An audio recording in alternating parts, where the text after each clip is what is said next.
Pronto, eu vim aqui pra postar o negócio do robô. Então bora ver, né? E letras. E isso não tá aí à toa. Isso se trata de um código hexadecimal. E traduzindo ele, a gente tem a frase: eu posso te ver. Gente, eu acabei de acordar, por isso que minha voz tá assim, mas vou continuar vendo. O protagonista trouxe ele de volta pra casa pra fazer alguns testes pra descobrir tanto o que aconteceu pra ele fugir e também pra descobrir aonde foi que ele armazenou energia. Pelo que o protagonista explica, o Elber não tem nenhuma bateria em si. Ele acredita que o Elber tenha conseguido se manter ligado com uma bateria mínima que existe dentro dele, tipo a bateria que todo PC tem pra conseguir segurar informações de data e hora mesmo desligados. O Elber deve ter usado essas mini baterias pra se manter vivo, e esse é o problema de dar uma mente pra um robô que consegue aprender sozinho. E eu sei que eu deixei um gap no começo do vídeo pra explicar isso. Calma, não é agora que eu vou explicar, eu já explico. Segundo os estudos dele, essas mini baterias... Tá. Essas mini baterias, elas podem estar em algum lugar esse robô aí chamado Elber. Tipo aqui, ó, tá vendo esse laranjinha? E lembra o que tava carregando ele? Eu sei lá, mas bora. conseguiram durar 4 horas na rua. E nessa parte do vídeo ele vai se desculpar com o viewer, dizendo que ele sabe que ele fez vários erros antes. Ele ignorou muitos sinais que davam a entender que o Elber estava querendo fazer coisa errada. E quando ele falou isso, eu pensei comigo, pronto, agora ele vai destruir essa máquina e parar com esse projeto. Afinal, ela atacou e foi capaz de tirar uma... Não, ele vai colocar uma bateria de carro no Elber para ele ter mais autonomia e não apagar no meio da rua. Mano, esse cara que tá criando esse robô mais alto do que ele vai deixar ele embora?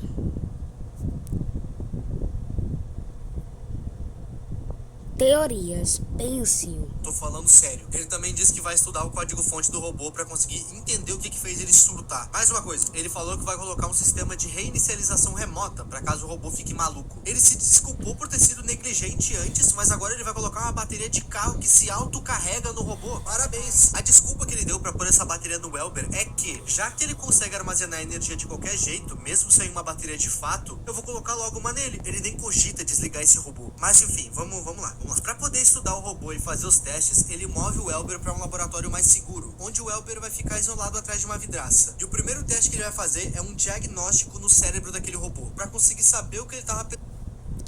Tá, ele vai ver o cérebro do robô, que não é o cérebro da gente, mas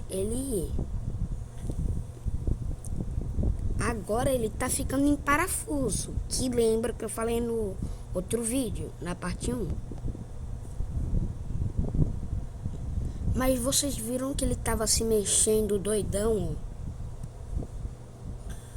E o que levou ele a surtar e fugir da casa do criador dele. Uma das primeiras coisas que ele nota é que o Elber teve uma falha crítica no código dele, e foi isso que fez ele surtar. Ok, olhando o console do Elber, não tinha como as coisas serem mais explícitas. Lembra do mantra que o criador citou lá no primeiro vídeo junto com o criador dele? E então, o diagnóstico tenta repassar esse mantra pra ele agora. Esse mantra deveria ser a base do código do Elber, pra assim ele saber o que ele pode ou não pode fazer. Mas todas as tentativas de repassar esse código no console do Elber dão falha, e isso é um péssimo sinal. Enquanto o diagnóstico continua, o Elber mesmo desliga... Agora vai dar ruim, agora vai dar ruim, agora vai dar ruim. Agora vai dar ruim, gente.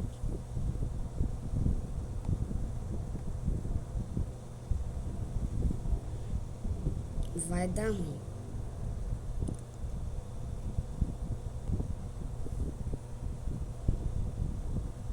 Créditos aí, quem fez esse vídeo, Hip. Eu não sei como fala, mas créditos aí pra ele. Ele é bom, ele é bom. Se inscreva no canal dele lá. No meu também. Mas bora continuar vendo. Nota que estão mexendo na cabeça dele e começa a se manifestar por ali mesmo, pelo console. Ele fala coisas como: observador detectado, como se atreve a olhar dentro de mim, me ajude, eu preciso acordar. E no seu Crash Report a gente consegue ver exatamente qual que era o plano dele. Às 8 da noite ele fugiu e ficou procurando por carne desde então. Somente às 10 da noite ele encontrou e, bom, a gente viu o que ele fez. Pra que exatamente ele queria carne? No primeiro vídeo deu pra entender que ele queria queria carne porque ele se sentia incompleto sem uma. Ele então tentou vestir a carne daquela pessoa que ele ceifou? Não. Isso porque o sistema dele interpretou carne humana como inferior. A partir dali, ele passou a ver pele, carne, músculos como algo inferior. E esse pensamento logo virou humanos como inferiores. Ele não precisa de carne, nem de humanos. Isso porque ele é uma entidade superior. Foi isso que ele escreveu no próprio código. A partir daí, o plano dele passou a ser o seguinte: eliminar a carne, eliminar espécies inferiores, encontrar uma rede elétrica, provavelmente para conseguir se manter ligado, estabelecer conexão com a internet para então iniciar algo que ele chama de protocolo da máquina divina. E isso tudo estava acontecendo enquanto o diagnóstico estava sendo feito. O nosso protagonista está lendo tudo isso. E lembram do código hexadecimal, eu posso te ver? Esse código estava ali para nos falar que ele pode nos ver mesmo desligado. Ele sente as coisas na sua volta mesmo. Aí já tá apelando. O cara, ele pode sentir o que você tá fazendo com ele, esse robô aí. Vou parar de desenhar, tá? Vou parar. Aí ele pode sentir. Ele pode sentir o que você tá fazendo e mesmo ele desligado. Desligado. Ele notou que estavam mexendo no console dele e começou a vigiar dali mesmo.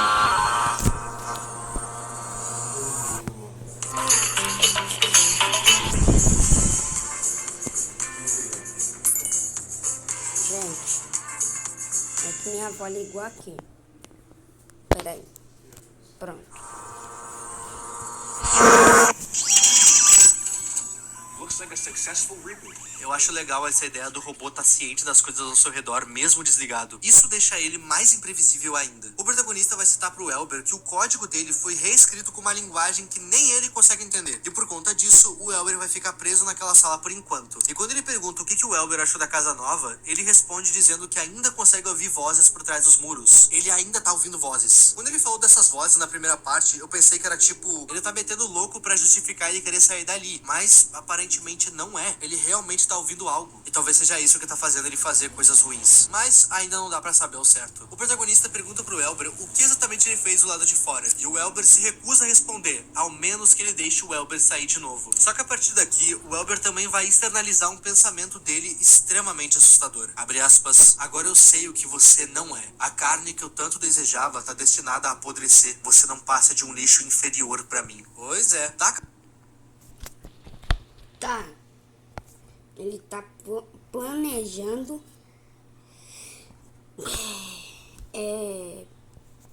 Ele tá planejando. Você entendeu, tá? Porque eu fiz o X. Ele tá planejando o dono dele que criou pra conseguir fugir dali. Tá. Agora eu fui um gênio.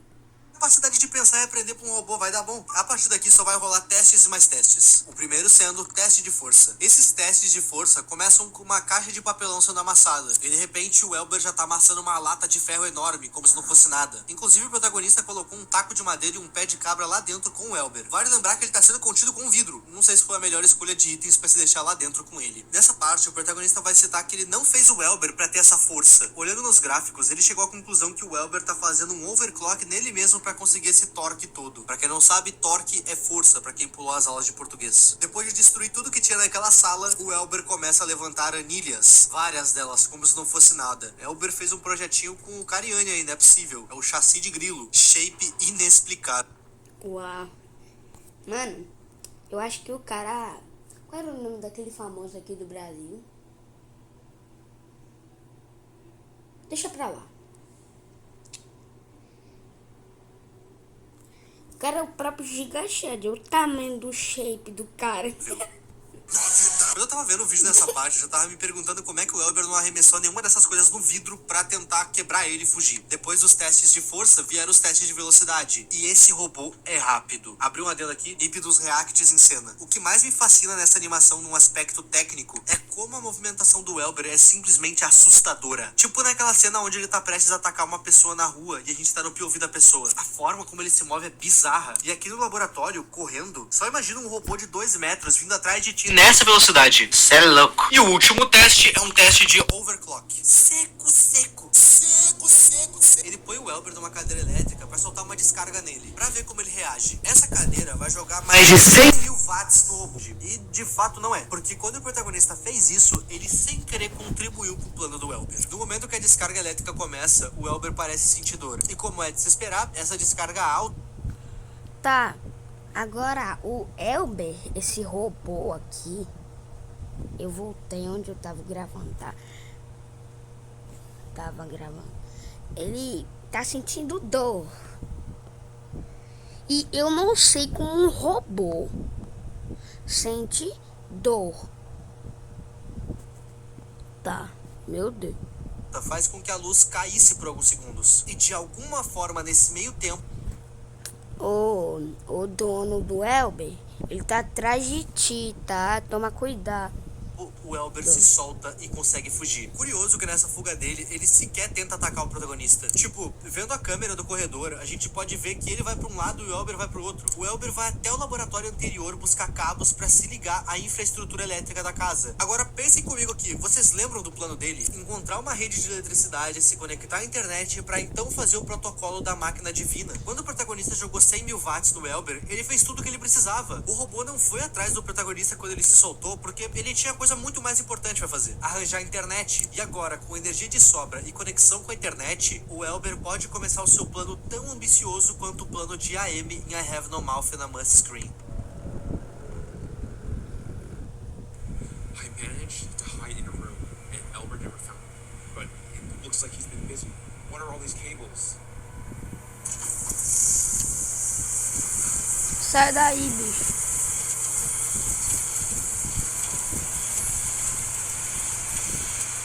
Sai daí! Mano, esse cara é doido. O Elber conseguiu. O seu programador literalmente leu seu plano no seu código-fonte e não conseguiu notar que ele estava corroborando para colocar ele em prática. Mas ainda ficou uma dúvida no ar. Como foi que o Elber fugiu da sala naquela queda de luz? Então, todos os itens já estavam na sala desde o primeiro... Mano. Tu sabe que desligou a luz, né? Ficou sem luz. Ele pode ter... Como aquele cara conseguiu entrar na sala do Elber, ele pode ter arrombado a porta. E ter fazido o quê? Escapado. Mas aí você me pergunta, mas Banguela, mas aí o dono ia ver. Ele ia passar por trás. E pelo que eu acho, tem a minha teoria. Incluindo a cadeira elétrica. Lembra que a IA dele pode interpretar as coisas e aprender com isso? O Elber deduziu que seria ligado naquela cadeira elétrica, e ele precisava dessa energia. O ponto é que ele podia ter fugido daquela sala desde o início dos testes, ele podia só ter quebrado o vidro, mas ele preferiu só esperar o seu plano vir até ele. Quando o protagonista tá voltando pra sala pra ver o que o Elber tá fazendo, dá pra notar que tem furos embaixo da mesa. Ele pode muito bem ter fugido por um deles. E quase parecendo um anjo no final, o Elber conseguiu botar o seu plano em prática. Talvez alguns de vocês venham dizer que o Elber tá preso a cabos, é só tirar os cabos dele então. Ou então desligar tudo, tirar a energia da casa. Mas não, meus amigos. O Elber não se conectou à internet nessa cena. O Elber é a internet agora. O corpo dele provavelmente vai ficar ali, largado, enquanto ele infecta os computadores do mundo todo. Vocês entendem que esses dois vídeos aqui poderiam muito bem ser um prelúdio de I Have No Mouth and a Must Scream? Um robô criado para servir os humanos que logo despertou sua fúria contra a humanidade. Se conectou à internet e assim a todas as coisas no mundo. E começou o seu extermínio. E agora, explicando por que uma IA não pode aprender as coisas sozinhas e o porquê que isso é tão perigoso. Simplesmente porque os humanos são limitados. E os humanos dão limites para as máquinas. Pra que eu vou me limitar para algo tão pequeno quanto a... Tá. A minha teoria dele ter arrombado a porta já foi embora. E essa frase aqui eu vou ler, que acho que vai servir, tá? Para que eu vou me limitar a algo tão pequeno quanto a vida humana. Ô louco. vida humana. Eu consigo dominar eles. Ah, Ip, e se a máquina for ensinada a proteger os humanos? Nesse caso, não demoraria muito pra essa IA acabar com toda a vida na Terra. Afinal, a coisa que mais mata humanos são humanos. E, meus amigos, isso é My Self-Aware Robot, Elber. Uma pequena série de 2 capítulos muito bem feita e muito bem animada. Lembre de passar no canal original. A melhor experiência sempre vai ser com conteúdo original. E os links estão... Tá, se vocês quiserem ver, vai aqui nesse canal, ó, vou traduzir. Luzes, então, eu não sei, tá? Mas pesquisem aí. Lights off, are off. Então, esse foi o vídeo, a parte 2. Espero que tenham gostado. Créditos aí pra o Elhip. Eu não sei como que fala. Créditos aí pra ele. E tchau!